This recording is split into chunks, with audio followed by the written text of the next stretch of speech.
या सत्रात स्वागत आहे. आज आपण एका अतिशय रंजक प्रवासाला निघणार आहोत. मानवी मन नेमकं कसं शिकतं आणि वर्गातली नुसती माहिती प्रत्यक्ष ज्ञानात कशी बदलते याचा वेध आपण आज घेणार आहोत.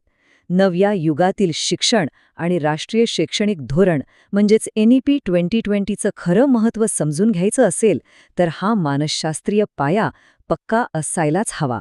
चला तर मग सुरुवात करूया. कुठल्याही विषयाच्या मुळाशी जायचं असेल तर त्याच्या इतिहासात डोकावणं आलं. वुडवर्थ आणि मार्क्वेस यांची ही व्याख्या एका मोठ्या बदलाची साक्षी देते. बघा, सुरुवातीला मानसशास्त्र म्हणजे फक्त तत्वज्ञान, आत्म्याचा अभ्यास. पण काळ बदलला तसं हे शास्त्रही प्रगल्भ झालं. ते अमूर्ताकडून वास्तवाकडे आलं. आज आपण जे पाहतो तो प्रत्यक्ष वर्तन आणि पर्यावरणाचा वेध घेणारा एक अत्यंत काटेकोर वैज्ञानिक अभ्यास आहे.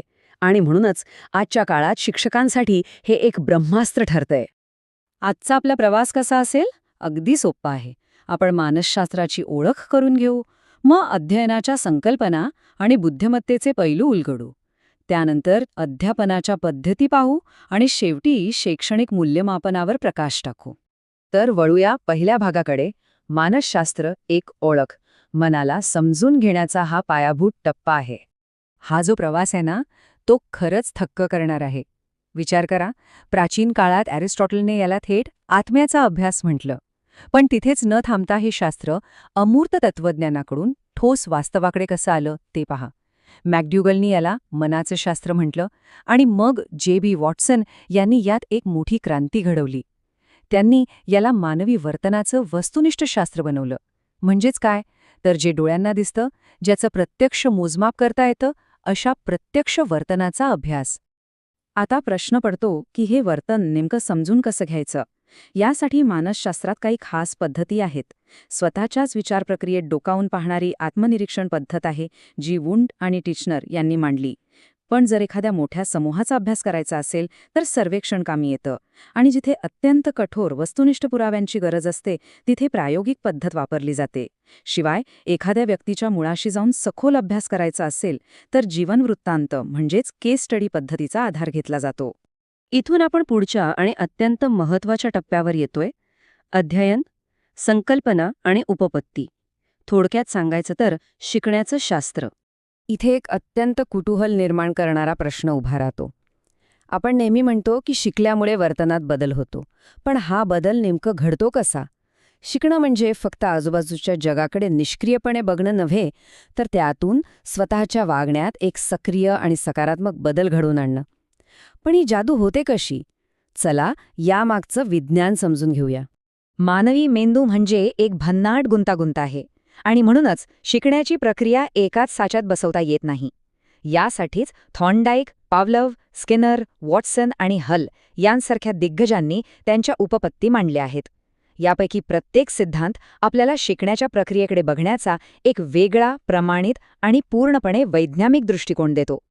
आता ह्या सिद्धांतांमागचे प्रयोग ऐकलेत ना तर खरंच मजा येईल. थॉर्नडाईकच्या प्रयोगातलं ते भुकेलं मांजर आठवा. पिंजऱ्यात इकडे तिकडे धडपडणारं, चुकत मागत शेवटी दरवाजा उघडायला शिकतं. यालाच प्रयत्न आणि प्रमाद म्हणतात. पॅव्लोवचा प्रयोग तर आणखी रंजक आहे. अन्नाऐवजी नुसत्या भ्रंटेच्या आवाजावर कुत्र्याला लाळ गाळायला लावणं, हे म्हणजे नैसर्गिक प्रतिसादाला कृत्रिम उद्दीपकाशी जोडण्याचं उत्तम उदाहरण. स्किनरच्या प्रयोगात उंदीर योग्य कृती करतो आणि त्याला बक्षीस मिळतं. यातून तो टप्प्याटप्प्याने शिकतो. आणि कोहलरचा चिंपांझी, तो तर नुसती शारीरिक धडपड न करता पूर्ण परिस्थितीचा अंदाज घेतो आणि मर्मदृष्टीने स्वतःचा प्रश्न सोडवतो. हे सगळे प्रयोग आपल्याला शिकण्याच्या प्रक्रियेचे थेट पुरावे देतात. बरं, एखादी नवीन गोष्ट शिकताना आपण आधी काय शिकलोय याचा काही परिणाम होतो का? नक्कीच होतो. जेव्हा पूर्वीचं ज्ञान नवीन गोष्टी शिकताना एक भक्कम पूल बनतं तेव्हा त्याला धनसंक्रमण म्हणतात. साधं उदाहरण घ्यायचं तर सायकल चालवता आली की स्कूटी शिकणं किती सोपं जातं. पण कधी कधी उलटंही होतं. जुन्या सवयी नवीन गोष्टीत अडथळे आणतात. जसं की एका भाषेचे उच्चार दुसऱ्या भाषेतील वाचनात अडखळायला लावतात. याला म्हणतात ऋणसंक्रमण. आपण रोजच्या जीवनात अनेक संकल्पना वापरतो, पण मनात त्या तयार कशा होतात? हा प्रवास सुरू होतो संवेदनेतून, म्हणजेच प्रत्यक्ष अनुभवातून. त्यानंतर त्या गोष्टीची वैशिष्ट्ये ध्यानात येतात. मग वेगवेगळ्या उदाहरणांमधून समान गुणधर्म बाजूला काढले जातात, ज्याला सामायिकरण म्हणतात. यातून एक अमूर्तता निर्माण होते आणि शेवटी एक पक्की संकल्पना किंवा संबोध तयार होतो, ज्याला आपण एक विशिष्ट शब्द देतो. आता वळूया तिसऱ्या भागाकडे. बुद्धिमत्ता आणि व्यक्तिमत्व. प्रत्येक व्यक्ती वेगळी असते आणि या व्यक्तिभेदाची नोंद घेणं इथं अत्यंत महत्त्वाचं आहे. बुद्धिमत्ता मोजायची कशी? हा प्रश्न अनेक वर्षांपासून विचारला जातोय. नवीन परिस्थितीशी यशस्वीरित्या जुळवून घेण्याची क्षमता म्हणजे बुद्धिमत्ता. ही क्षमता मोजण्यासाठी अमेरिकन मानसशास्त्रज्ञ लेविस स्टर्मन यांनी एक गणितीय सूत्र मांडलं. यात मानसिक वयाला शारीरिक वयाने भागून त्याला 100ने गुणलं जातं आणि बुद्ध्यांक काढला जातो. अर्थात ऐतिहासिकदृष्ट्या हे सूत्र खूप महत्त्वाचं असलं तरी आज बुद्धिमत्तेकडे पाहण्याचा दृष्टिकोन अधिक व्यापक झालाय. आता फक्त मार्कांना किंवा अंकांना महत्त्व उरलेलं नाहीये. आता एक अतिशय सूक्ष्म पण महत्त्वाचा फरक समजून घेऊया. संवेदना आणि अवबोध.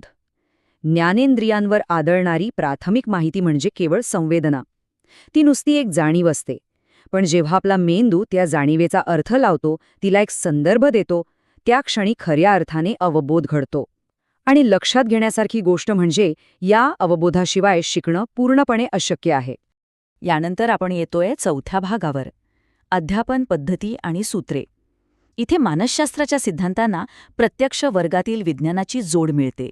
विद्यार्थ्यांसाठी एखादा कठीण विषय सोपा कसा करायचा, यासाठी शिक्षकांना काही दिशादर्शक सूत्रांचा वापर करावा लागतो. ज्ञाताकडून अज्ञाताकडे जाणं, म्हणजेच जे आधीच माहीत आहे त्यावरून नवीन गोष्टी उलगडणं, किंवा डोळ्यांसमोर दिसणाऱ्या मूर्त गोष्टींकडून अमूर्त संकल्पनांकडे जाणं. या अशा सोप्या सूत्रांमुळे विद्यार्थ्यांचा पाया मजबूत होतो. हे सूत्रे आधुनिक शिक्षणाचा आणि विद्यार्थ्यांच्या सर्वांगीण विकासाचा खरा कणा आहेत. आणि हो, शिकवण्याच्या पद्धती काही एकाच साच्यात अडकवलेल्या नसतात. फ्रोबेल यांच्या बालोद्यान पद्धतीत निसर्गाशी नातं जोडलं जातं, तर मॉन्टेसरी पद्धतीत विद्यार्थ्यांच्या वैयक्तिक विकासावर आणि कौशल्य बांधणीवर भर असतो.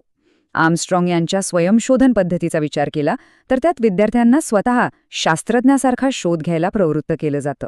आजचं आपलं राष्ट्रीय शैक्षणिक धोरण NEP 2020 याच गोष्टींवर सर्वाधिक भर देतं. अनुभवात्मक शिक्षण म्हणजेच प्रत्यक्ष कृतीतून शिकणं. एडगर डेल यांनी मांडलेली ही आकडेवारी खरोखरच डोळे उघडणारी आहे. केवळ वाचल्याने आपल्या जेमतेम 10% लक्षात राहतं, पण जेव्हा आपण एखाद्या गोष्टीत प्रत्यक्ष कृती करतो, स्वतः बोलतो, तेव्हा हेच लक्षात राहण्याचं प्रमाण थेट 90% पोहोचतं. सक्रिय शारीरिक सहभागाची ही कमाल आहे. आणि आता आपल्या प्रवासातला शेवटचा आणि अत्यंत महत्त्वाचा टप्पा, विभाग 5, शैक्षणिक मूल्यमापन. या संपूर्ण प्रक्रियेचं यश इथेच मोजलं जातं. मूल्यमापन मुख्यत्वे 2 प्रकारचं असतं आणि दोन्हीचे हेतू अगदी वेगळे आहेत. आकारिक मूल्यमापन हे शिकण्याच्या प्रक्रियेत सतत चालतं. विद्यार्थ्यांना घडवणं, त्यांच्या चुका सुधारण्यासाठी त्यांना वाव देणं, हा याचा उद्देश. पण संकलित मूल्यमापन हे सत्राच्या शेवटी होतं, ज्याचा उपयोग फक्त निकाल लावण्यासाठी आणि पुढच्या वर्गात पाठवण्यासाठी होतो. आजच्या NEP 2020 नुसार केवळ अंतिम निकालावर अवलंबून राहण्यापेक्षा निरंतर चालणाऱ्या आकारिक मूल्यमापनाला आणि विद्यार्थ्यांच्या 360° मूल्यांकनाला सगळ्यात जास्त महत्त्व दिलं जात आहे. परिपूर्ण शिक्षण म्हणजे नेमकं काय? डॉक्टर बेंजामिन ब्लूम यांनी दिलेली ब्लूम्स टॅक्झॉनॉमीची चौकट या प्रश्नाचं अचूक उत्तर देते. त्यांच्या मते सर्वांगीण विकास म्हणजे नुसतं पुस्तकी ज्ञान नाही, त्यामध्ये बोधात्मक म्हणजेच बुद्धिमत्तेचा विकास, भावात्मक म्हणजेच भावना आणि मूल्यांचा विकास आणि क्रियात्मक म्हणजे प्रत्यक्ष शारीरिक कौशल्यांचा विकास, या तिन्हींचा समतोल असणं अत्यंत गरजेचं आहे. आणि म्हणूनच तो 90% आकडा पुन्हा आठवणं गरजेचं आहे. जेव्हा विद्यार्थ्यांना स्वतः बोलण्यासाठी, लिहिण्यासाठी आणि प्रत्यक्ष कृती करण्यासाठी मोकळीक मिळते, तेव्हा मिळालेलं 90% ज्ञान हे कायमस्वरूपी स्मरणात राहतं. थोडक्यात सांगायचं तर शिकणं ही एक अत्यंत सक्रिय प्रक्रिया असायलाच हवी. जाता जाता एका अत्यंत महत्त्वाच्या प्रश्नावर विचार करूया. पारंपरिक परीक्षांच्या गुणांच्या पलीकडे जाऊन भविष्यातील वर्गात खऱ्या संकल्पनात्मक आकलनाचं मूल्यमापन कसं केलं जाईल? राष्ट्रीय शैक्षणिक धोरण 2020 याच घोकंपट्टीच्या पलीकडे जाऊन आजीवन शिक्षणाची आणि कौशल्य विकासाची दारे खुली करत आहे. हा बदल समजून घेणं आणि तो अंगीकारणं हीच खऱ्या अर्थानं नव्या युगाची सुरुवात आहे. या सखोल विश्लेषणात सहभागी झाल्याबद्दल मनपूर्वक धन्यवाद.